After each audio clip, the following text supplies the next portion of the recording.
যে 24 স্পুন জ্বলাই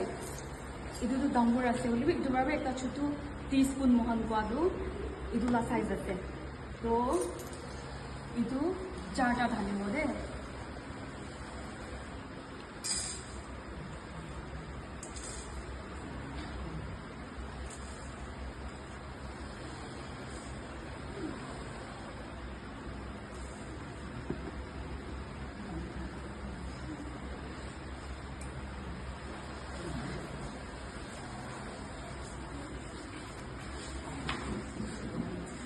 डालिसे 40 grams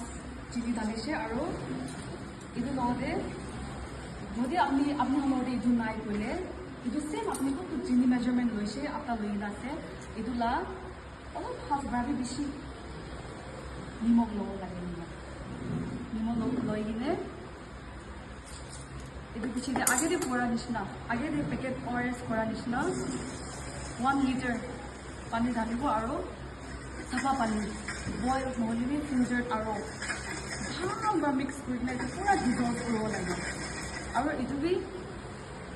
one day ভিতৰতে খাই দিব পাৰে আৰু কেতিয়াবা বাচ্চাখনটো এইটো দিলেতো খাব মন নাই টেষ্ট দি আছে কৈ কিনে নাখাব পাৰে তো এইটো লগতে আপোনাৰ কেতিয়াবা অলপ নিম্বু বি ঢালিব পাৰিব আৰু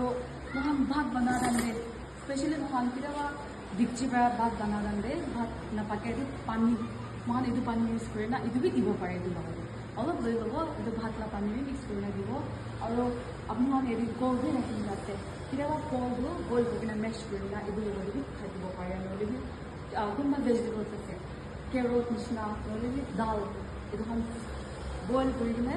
এইটো পানী লগতে এনেকুৱা দি থাকিব